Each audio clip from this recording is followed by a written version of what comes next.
The topics and opinions expressed on the following show are solely those of the hosts and their guests and not those of W4WN Radio, its employees, or affiliates. We make no recommendations or endorsements for radio show programs, services, or products mentioned on air or on our web. No liability, explicit or implied, shall be extended to W4WN Radio, its employees, or affiliates. Any questions or comments should be directed to those show hosts. Thank you for choosing W4WN Radio. This is Beyond Confidence with your host, Divya Parekh. Do you want to live a more fulfilling life? Do you want to live your legacy and achieve your personal, professional, and financial goals? Well, coming up on Divya Parekh's Beyond Confidence, you will hear real stories of leaders, entrepreneurs, and achievers who have stepped into discomfort, shattered their status quo, and are living the life they want. You will learn how relationships are the key to achieving your aspirations and financial goals. Moving your career or business forward does not have to happen at the expense of your personal or family life, or vice versa. Learn more at www.divyaparekh.com, and you can connect with Divya at contact@divyaparekh.com. This is Beyond Confidence, and now here's your host, Divya Parekh. Good morning, listeners, and I'm thrilled to be here with you. It's Tuesday morning, and of course, it's a really wonderful time because I get to spend time with you. So folks, thank you for those who have got our books, and whether it is Expert to Influencer or The Entrepreneur's Garden, thank you for getting it, because the profits from our books go to entrepreneurs across the globe through kiva.org. And usually I'm going to invite you to give 1 hour of your time every month, no strings attached, to someone, because I'll tell you, a small act of kindness goes way bigger than an act of generosity. So definitely take that time out and help somebody. Let's invite our guest today, Dr. Samantha Pillay. Welcome, Samantha. Hi, Divya. How are you? Good. How are you? Very well. Tell us, Sam, if you remember any remarkable moments from your childhood. Remarkable moments of my childhood. Wow. I had a pretty traumatic childhood. So most of my strong memories relate to the fact that I was born with congenital hip dysplasia, and I failed to walk, and much of my childhood was spent actually as an inpatient in hospital and having a lot of surgery and learning to walk and starting school in a wheelchair. So they are obviously the strongest memories I have of those hurdles that I had to kind of overcome associated with that. They might not necessarily be remarkable in the sense of what you're talking about, but they're definitely by far the most impactful and strongest and defining memories I have, because they defined everything that what was to come. You know, my mobility was a really big issue. To me, you are a remarkable woman, because think about it, a child who should be running around and playing around to have to deal with that. If that's not remarkable, I don't know what is. So as a child, how did you handle it? I think, you know, being born with that condition meant I didn't know any different. You know, I never knew what it was like to run. I never knew what it was like to, you know, play and keep up with the other kids. When I initially was in school and I was in a wheelchair, I couldn't move. In those days, the wheelchair wasn't the sort of thing that a child could move themselves. So I was totally dependent on other people. I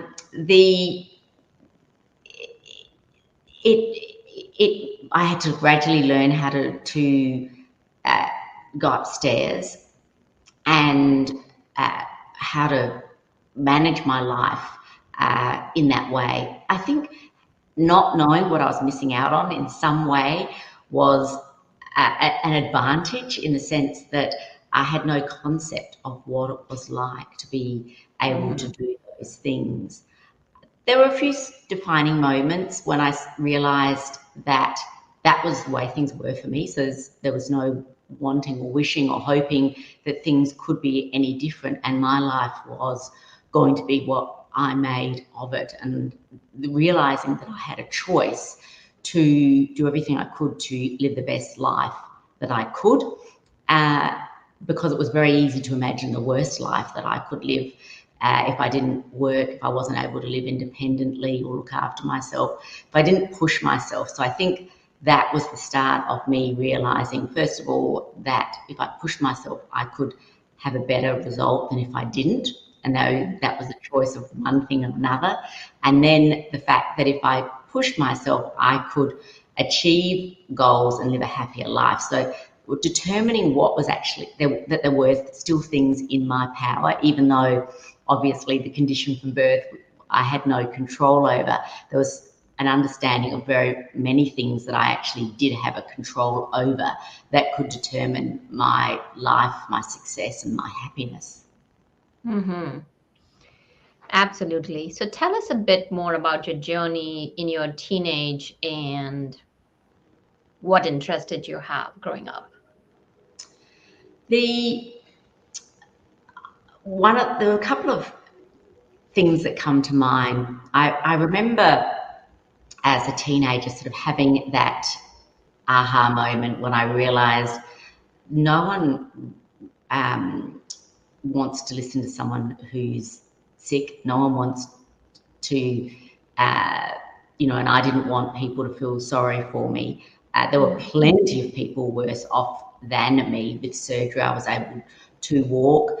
I just had a lot of pain. I had difficulty with distances or anything that was uneven ground or stairs and stuff, but I was still able to get around unaided.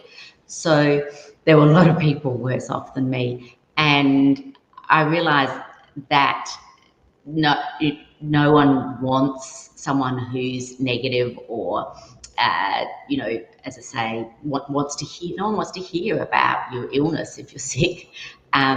So that was something I sort of worked out in my teenage years. The other thing that led me on my path to become a surgeon was I actually did work experience when I was 15 in cardiothoracic surgery. It was kind of crazy. I wrote a letter. I didn't know anyone who'd ever done work experience in surgery. And I wrote a letter to the head of the department at Royal Adelaide Hospital where I live. And I was surprised that not only did I get an answer, but they said yes. So I was able to attend surgery. I was things that work experience students wouldn't get to do nowadays. I went to theatre. I got changed to theatre scrubs and was able to watch open heart surgery, heart bypass. I was on the wards from dawn till dusk, no matter how much pain I was in, learning how to take blood and put in drips and do ECGs and do all these amazing things that the doctors seem very keen to hand off to a work experience school student. So that set me on the path to becoming a surgeon. And I always had to have these sort of goals, and I still do, that I had to push myself towards. And I think that kept me living in the future and took my mind off the present, and that was a way of dealing with the hip pain that I had, to not actually be in the here and now and be focused on something in the future. So obviously people said when I did medicine, the last thing you want to do is surgery because you need to stand. But I was always in a situation where okay, if there's a problem, I need to find a way to get around it. That's what it had been like since I was born. It wasn't like, don't do that. It's like, how can I do that? So they were probably two big things as a teenager that set me up for where I am. Amazing. Amazing, Samantha. You're an inspiration to the rest of the humanity. And I love it when people push themselves way, way beyond. So So how long did it take you to become a surgeon, and what's your specialty? So obviously at medical school, an internship, basic surgical training, then I trained in urology. So that's about, with medical school, about 14 years. Then I did a further training and subspecialised in the area of female urology, and I specialise in the treatment of urinary incontinence. So my practice now is predominantly female urinary incontinence treatments. And I've been in a practice as a surgeon now for 20 years. So it's more than 20 years since I finished my surgical training, which is, I find hard to believe now. Yeah, so that's where I've been through. I've also worked.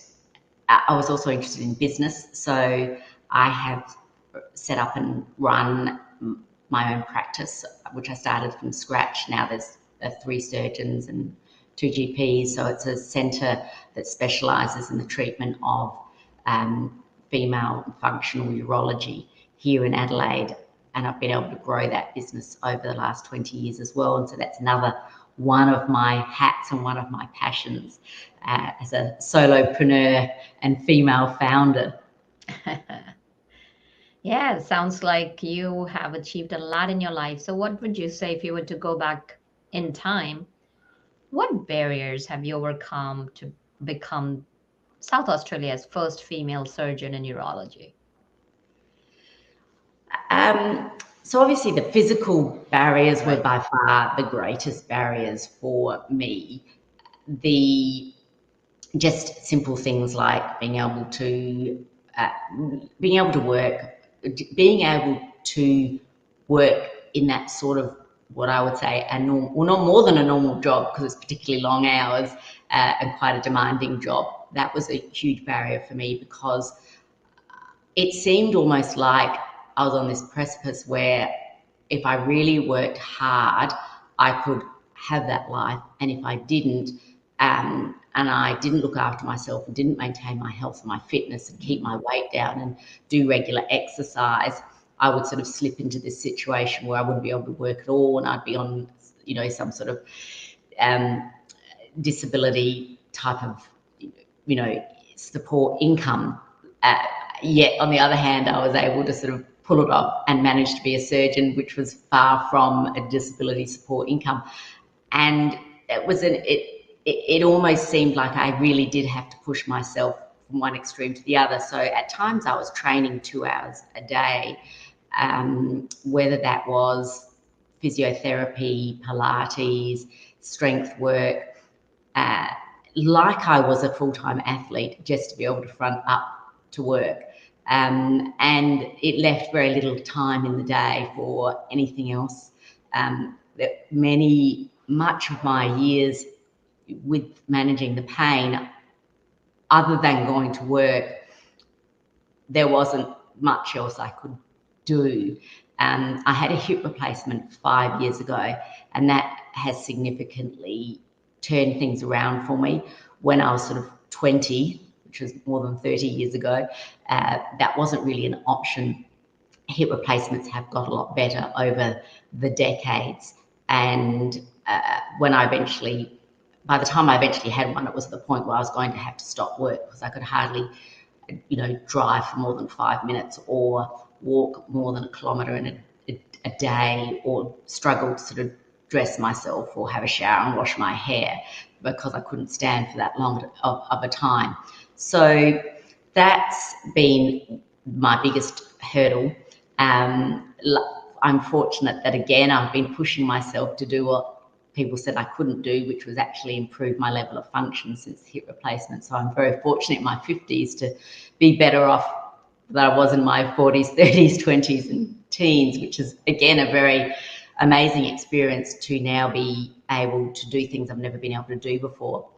The other big barrier was gender barrier. As you said, I was the first female to do urology specialty in South Australia, but female surgeons were few and far between. So by the time I finished, less than 4% of surgeons were female. now fast track, more than 20 years, and we're at 13%. So it is fairly glacial, the movement over the decades. But there were a number of gender biases that I faced, not necessarily conscious bias, plenty of unconscious biases that I faced, through my surgical training. For example, even just the little things like, when I said I wanted to be a surgeon, I didn't get the same response as a female that a male would get. People would be, oh, really? Why? Don't you want children? Which isn't the same response a male colleague would get when they said they wanted to be a surgeon. And how did that make you feel? In the 1980s, I wasn't thinking, oh, this is an unconscious gender bias. That's our society has evolved. At that time, I was very young. I finished school when I was 16. And I would say I learned to qualify my answer. I would say I want to do surgical training. I don't want to have children, because I didn't want children at that stage of my life. I was still a child myself. It's interesting when you're in it, I don't think you really realise. I wasn't sort of out to make a point or make a stand, and really just adapted to my environment. Now I look back, I can see, how society's changed and the ways it shouldn't be. I remember when I was a registrar, we'd go to the pub on a Friday across the road from the hospital, and similarly, I'd hear my male colleagues who were surgeons in training, maybe talking to some young woman at the bar, and when asked what they did, they'd say, oh, I'm a surgeon. And I'd just be like, well, they're not a surgeon. They want to be a surgeon. If they pass their exams, they'll be a surgeon. And I'd never think of speaking like that. But in actual fact, as a female, that in the, all those years ago, definitely in Adelaide, wasn't something that would be seen as a positive. It was actually a conversation killer. If I sort of said to some young man that I met that I was training to be a surgeon, and to the point that I actually used to lie when I first met people about what I did. And that just is a reflection of what the times were. Hopefully that wouldn't be the case now, but it does create barriers for women, and an understanding of society's stereotypes and how society defines people, and what their expectations are for men and women. I remember when I'd been a surgeon for 5 years, and when I had my son and I went back to work when he was 6 weeks old, he came into work with me. I was getting him out the back of the car with the baby capsule, when one of the nurses at the hospital came running up, said, you can't park here. These car parks are for the doctors. I've been parking in the same spot as a surgeon for 5 years, and I realise now not only do people see me as a woman, but they also saw me as a mother. So that's one of the reasons I've been so passionate to create role models that have visibility for young women, and to break career gender stereotypes, so that other young girls don't have those sorts of issues that they have to deal with, and they can just pursue whatever their passions are. Absolutely. Times have changed immensely, and we are seeing an influx of women from boardrooms to workforce to entrepreneurship.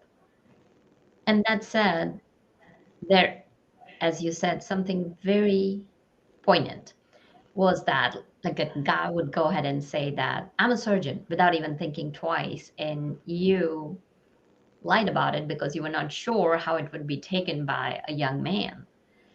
So many times what happens is that women tend to underplay who they are.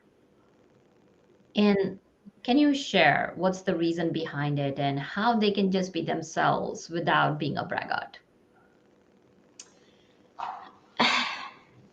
Well, I mean, there's lots of different circumstances. In that particular circumstance, I found that it was at that age really would result in someone who didn't really know what to expect. It didn't fit what they would define a woman should be, and it possibly created a situation where they felt insecure or uncertain because they felt maybe that was something that was more important or prestigious or whatever than what they themselves did, and that created an imbalance of power or imbalance of what society expected as the role for a man and for a woman. So women are underplaying their it does highlight, I think, what's talked about a lot in the business world of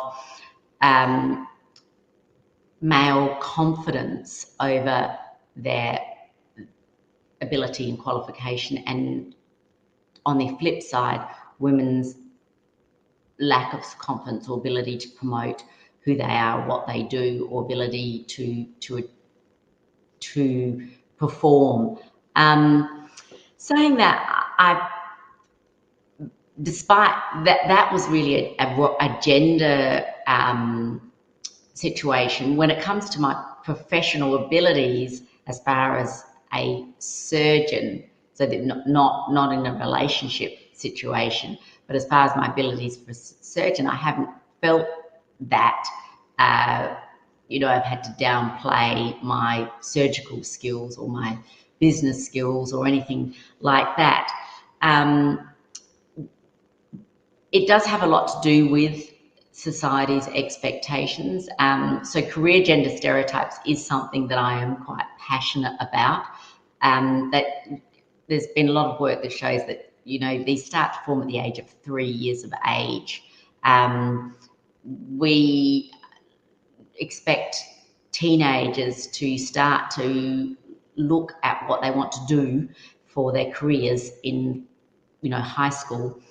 In the latter years. By then, stereotypes for career genders have already formed, and society also projects onto children what they think a girl should be, what they think a boy should be, in many different ways regarding their gender. So that's what led me to write a series of children's picture books to try and change the stereotypes around different careers for young girls. Yeah, no, definitely. And what are your books about? So the first book was When I'm a Surgeon. So the protagonist is a girl, and it's about trying to instill self-belief or self-efficacy in young girls from an early age, because I think that is the fundamental foundation. Once they have that self-belief that they can achieve their goals, then they will overcome those barriers. Then they will find a way. They will solve the problems. You can't be what you can't see. And I don't necessarily want every girl to be a surgeon, but I want every girl to be able to believe that she could be a surgeon, or be able to dream for a while that she could be a surgeon. That was where it started, and then it's evolved into a book series. So the second book was When I'm an Entrepreneur, and talks about the key qualities relating to entrepreneurship. And When I Was a Surgeon was also covering the roles that a surgeon can have, especially from my own journey, beyond what the tradition is of just the operating theatre. I've been able to teach, there's surgeons that are involved in scientific discoveries, that they might be involved in leadership. There's many roles that we can have with our career. Right now, I'm in the process of working on book 3, which is when I'm an astronaut. And the idea is that it gives girls an opportunity to dream about being in what may be a male-dominated career. Mm-hmm. Very powerful. So, Samantha, could you share with us? You did mention you have a son, and how is your relationship with your kids? So I've got one son, he's 14. I'm a single mum, which has, again, had its other challenges on top of everything else. Um, we have a very, very close relationship. I have really worked hard to manage my work life as a business owner and surgeon to like I think a lot of entrepreneurs, I think entrepreneurship does have some flexibility that makes women particularly appealing, I think, to women in the ability of any role where you work for yourself and you can call your own hours and you can work from home has definite advantages for when you're trying to juggle parenting. And so that has allowed me some flexibility to be able to have heavier clinical loads, say during the school term, and with more administrative load working from home during school holidays. And we've had a very close relationship. And one of the other areas that I write about and is how I think this idea of the workplace being one thing and then family life being separate, which was traditionally a way of work that was developed in a male dominant way of this separation of work and family life.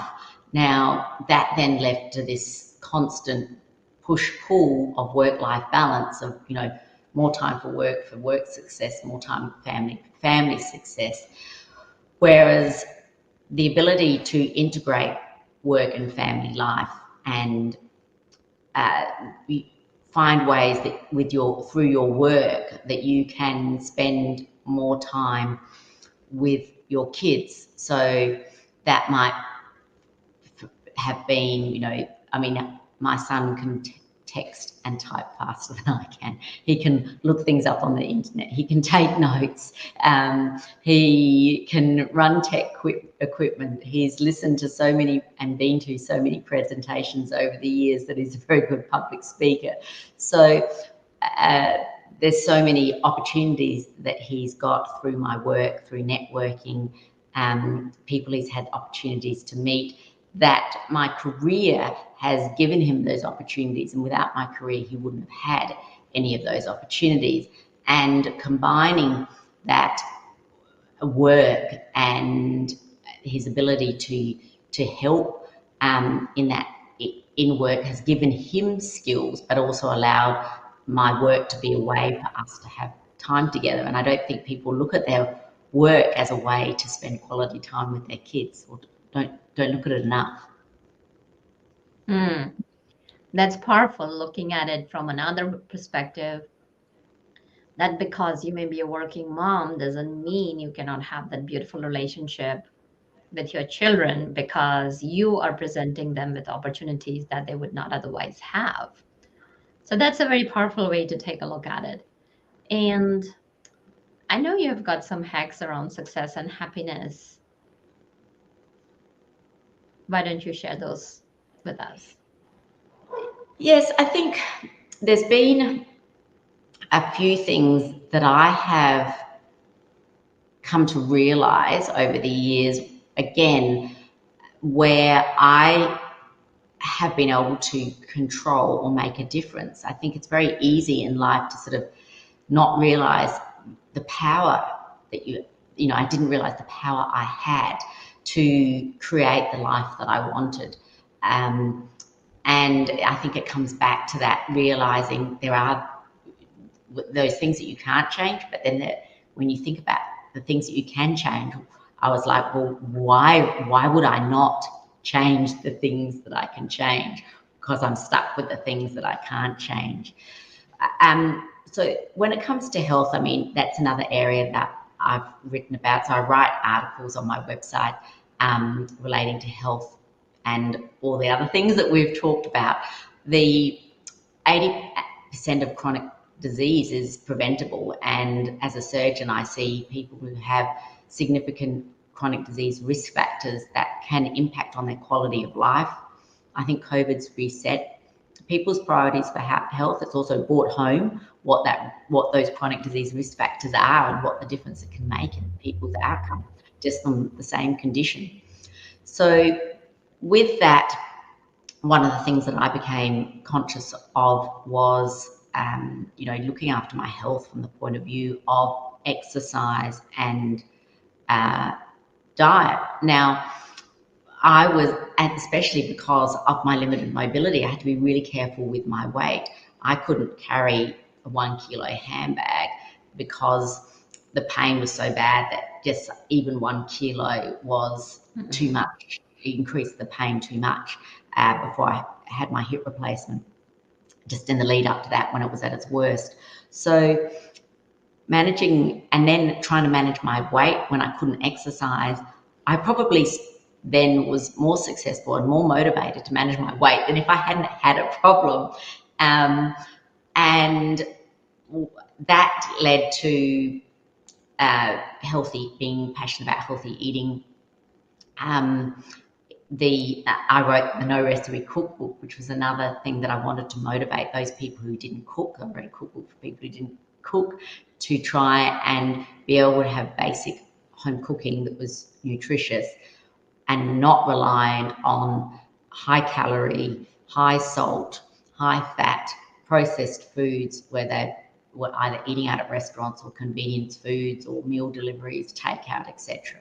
So the one of those, I think, your health, when you're talking about the keys to success or happiness, health is by far the number one thing, and that's what I see taken away from people through my work as a surgeon. So that was one thing. I was able to look at, all those dietary factors that people just tend to ignore, whether it be their cholesterol, their salt, their blood pressure, and their weight. I had a bit of a wake-up call where, I really had to work hard not to gain weight, and I had a normal BMI, but there's a research that shows that your waist measurement is actually more important than your BMI. And for a woman, if your waist is more than 31.5 inches, you've got an increased risk of heart attack, stroke, and death. So, you can have a normal BMI and still be at risk. There's other aspects to success, I think, relate to what you choose to do with your time. And that was another realization I had. We all have the same 24 hours. Yet, when you're more conscious about how you choose to spend your time, as in spending your time on things that you enjoy or things that make you happy, and making a conscious decision, you make a conscious decision about how you choose to spend your time. And that was a really key thing for me. That led to me realizing that, working as many hours as I could as a surgeon, which I'd done for many, many years, wasn't necessarily everything that I wanted to do in my life. I did enjoy my business, and I was always working Saturdays and Sundays and late at night and the crack of dawn, and making time for that, time to write about the things that I was passionate about and do the children's book.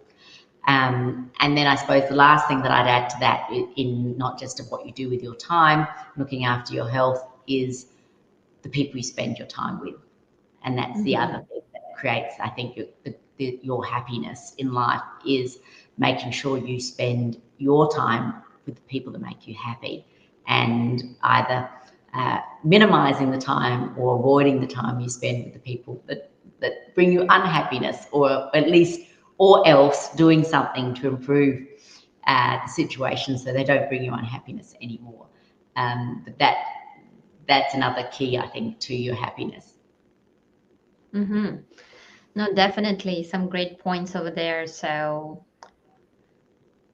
you have shared some very powerful nuggets today. And Samantha, if people wanted to reach out to you, get your books, where can they find your books and where can they connect with you? So the easiest way would be through my website, samanthapillay.com. There's the links to all my social media, LinkedIn, Twitter, Facebook, and Instagram.